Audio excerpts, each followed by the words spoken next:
Hey guys, it's Thomas here. As we all know, raising a kid is not an easy task, and this is especially true in a country with high cost of living like Canada. Fortunately, our government gives a lot of benefits to support for our next generation. So in this video, I'll be talking about the different child benefits that you can get from the Canadian government, starting from being pregnant to first 6 years of parenting and sending the kids to post-secondary education. Let's dive in. To start off, let's talk about the employment insurance for the parents. If you have been working and paying the EI premium, then the government will pay you 55% of your income every week, up to a weekly maximum of $573 per week. This benefit actually consists of two parts, the maternity leave and the parental leave. We shall examine each part separately. For the maternity leave, this can only be applied by the mother and has to be within 13 weeks of the expected due date. The amount that you receive for this benefit is 55% of your original income for the next 15 weeks, up to a maximum of $573 weekly. This benefit can be followed by the parental leave benefits, and you don't have to apply for them separately. You can apply for both at once.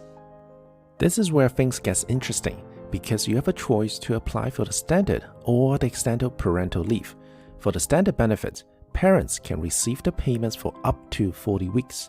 But neither the mom and dad cannot receive more than 35 weeks of standard benefits.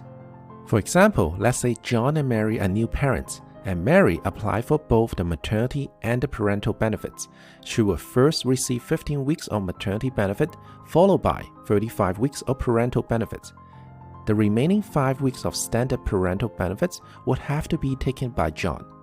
If they want to maximize the standard benefit, Mary can also decide to take 30 weeks of parental leave and let John take 10 weeks of parental leave, as long as they add up to 40 weeks. Again, if you choose the standard parental benefit, the benefit rate is 55% of your income and the weekly maximum is up to $573. But what if you need a longer time to take care of the newborn? Alternatively, you can apply for the extended parental benefit, which covers you up to 69 weeks. But one parent cannot receive more than 61 weeks of the extended benefits. If you choose the extended parental benefit instead, then the benefit rate is reduced to 33% of your income, and the weekly maximum is up to only $344. Whether you should choose the standard or the extended parental leave really depends on your family situation. Even though you will receive less per week, if you factor in the cost of childcare, it might make sense for some of you to go with the extended parental benefits. Once the newborn is here, the next benefit that we are going to look at is the Canada Child Benefit, or CCB for short. Starting in 2020, every child under 6 years of age can obtain up to $6,765 per year and up to $5,708 for every child between 6 and 17 years old. That's roughly $500 per month per child throughout the 18 years.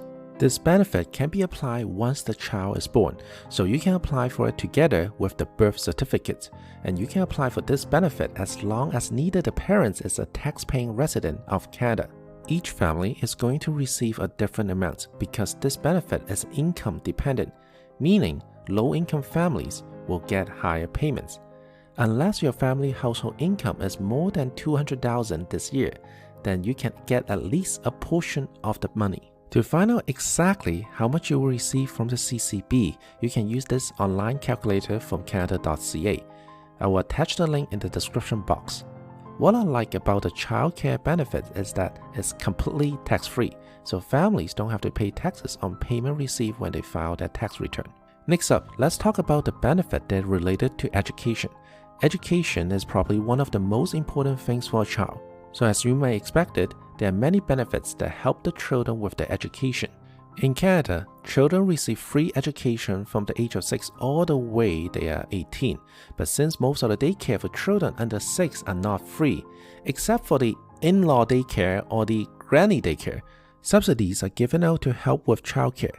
This benefit is given out by the provincial governments, so they are going to be different for each province. Take BC for example. That's the Affordable Child Care Benefit, which gives out a maximum of $1,250 per month.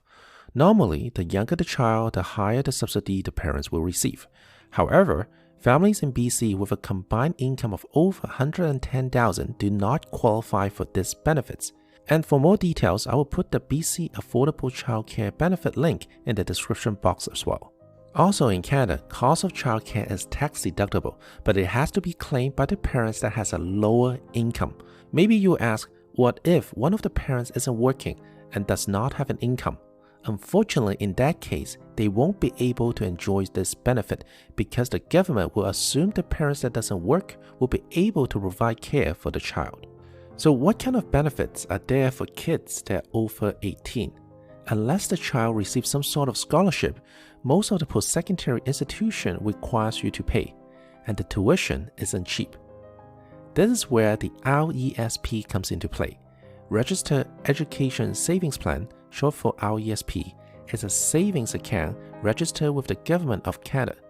For every dollar you save in the RESP, the government will match it 20%. In other words, if you contribute $2,500 a year, the government will grant you $500. To the smart parents out there, if you're using the paycheck that you got from the child care benefit and contribute back to the RESP, then pretty much you're using free money to attract more money. There are many details and rules on the RESP, and I simply cannot cover everything in this video. You can go back to my previous videos to check out the details for the RESP. And finally, as a bonus, there's one more child benefits out there, but this is for BC resident only. In BC, families with children may qualify for the Property Tax Deferment Program. As the name suggested, basically it's a low-interest loan program that allows you to defer your property tax on your principal residence.